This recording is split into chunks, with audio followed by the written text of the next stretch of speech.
Up next on the End of the Day Beer Review, we're going to be looking at Goose Island Bourbon County brand Macaroon Stout. This is a 2024 variant and it's coming in at 14.6% ABV. Check it out.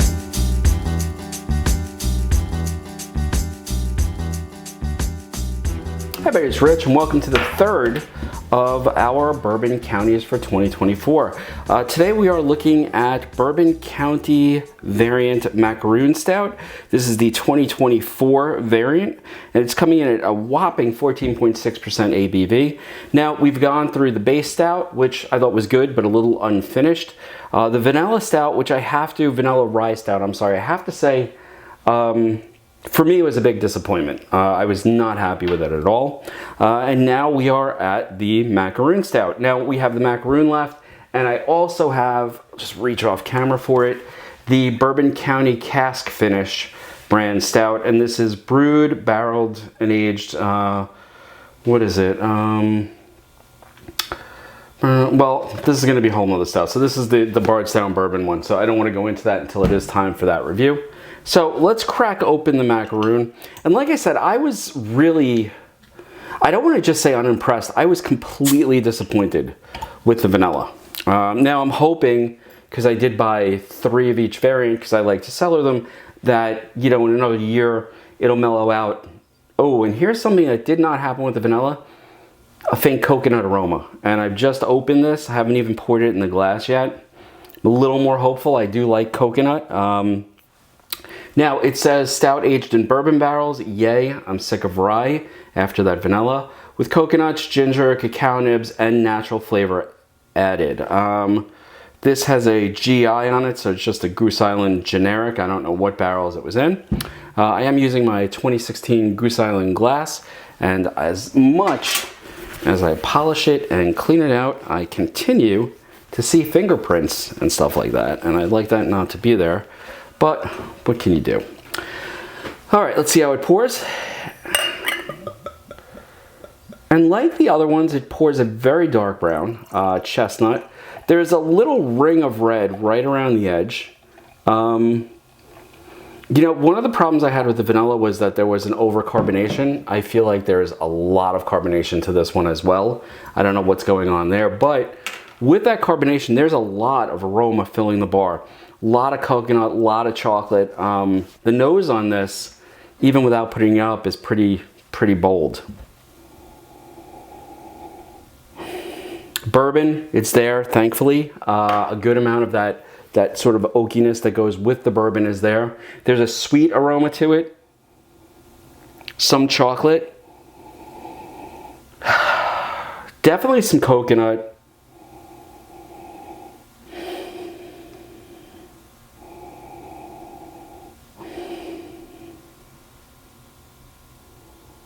You know,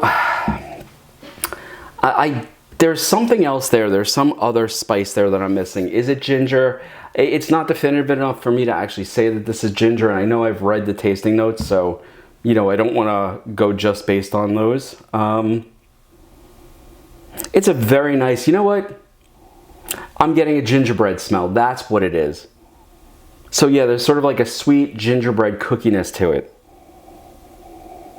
But you know, again, and this has been the whole line this year, there's a lot of alcohol on the nose with this. Now I know it's 14.6, but Goose Island has had 14% beers before. They've had 17% ones, and they've never been this alcohol forward before. And I have to say, I'm not the biggest fan. I'm sure in a year it's going to be phenomenal, except for the vanilla, which I think is just going to suck all around. Sorry, I'm a little bitter about the vanilla.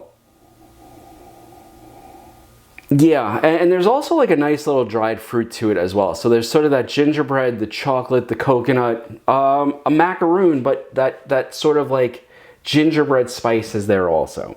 Let's stop messing around with the nose and let's see, because it's phenomenal nose, but the vanilla got me too. The vanilla had a really good nose.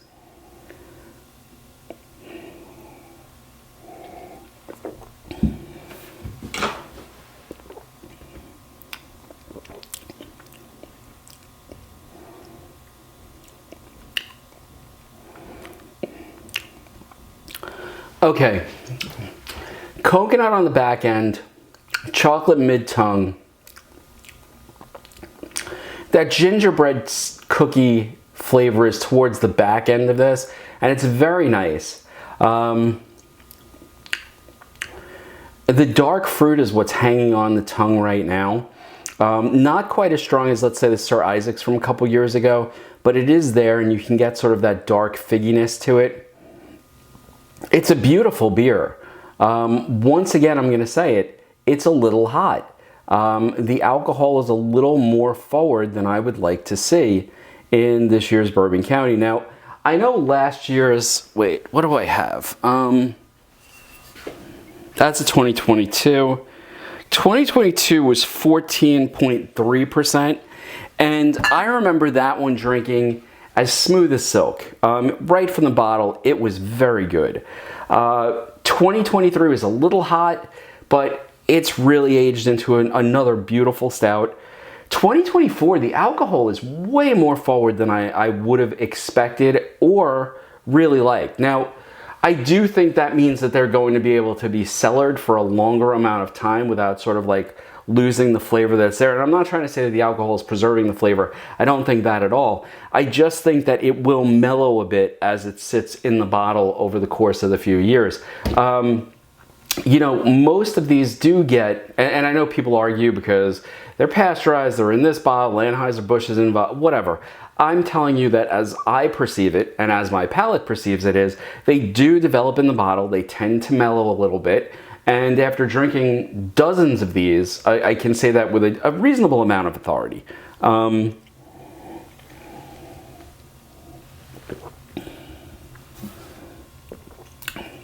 Is it good? It is. I like the sweetness to it. I think it's a nice difference from the vanilla stout, the vanilla rye stout, which was just bitter on the back end in a really unpleasant sort of ethanol type. This is not that. This drinks beautifully. It's very tasty. It's very enjoyable. But again, I feel like the alcohol is really, you know, stage forward on this, and I'm not sure that's what I expected from Goose Island. Now, what will it be like in a year? It's probably going to be very good, but we're going to come back and we're going to check that out. Now, I only bought, and it's still a lot of money, I realize that, but I only bought, excuse me, oh yeah, the carbonation in this is definitely higher than I've seen in others. Now, I thought the vanilla stout had more carbonation than normal. This definitely has more carbonation than normal. With that being said, do I think it's over-carbonated? I don't.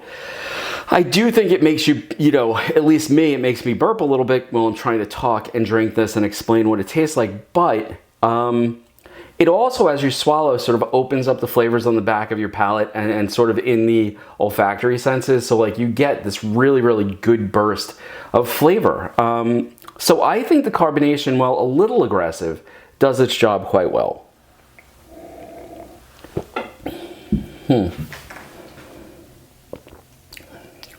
I have to be honest, I think it's very good.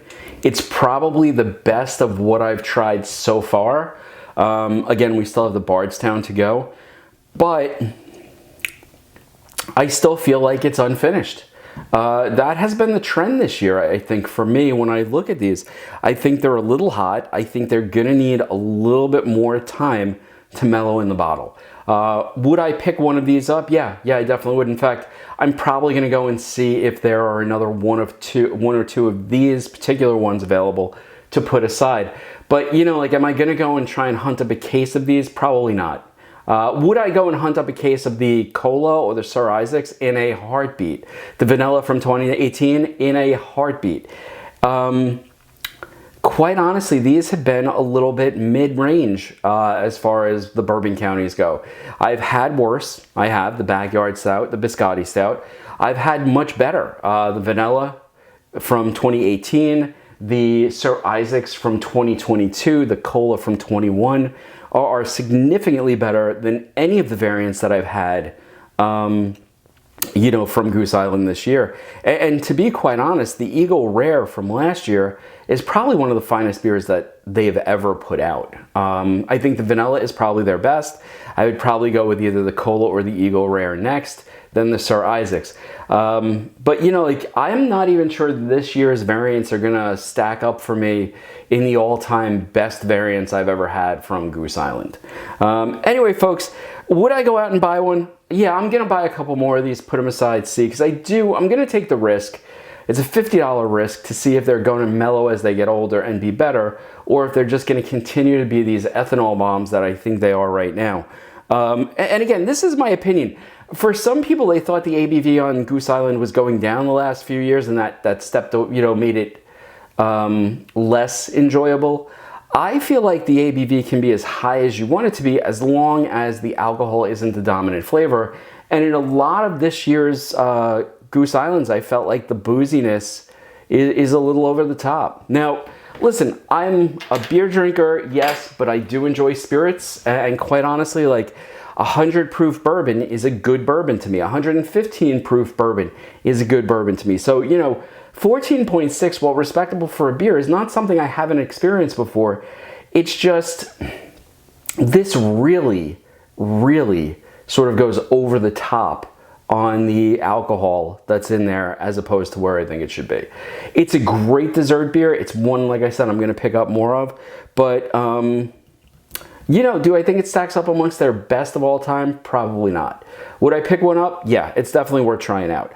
It's worth maybe even picking up two and cellaring it. And you know, quite frankly, in a year, when I open the Vanilla Rye and when I open this again to test them out, I might be kicking myself in the ass for not having bought a ton of them. But right now, as they've come out, I'm going to limit how much I'm going to spend on this year's Goose Island.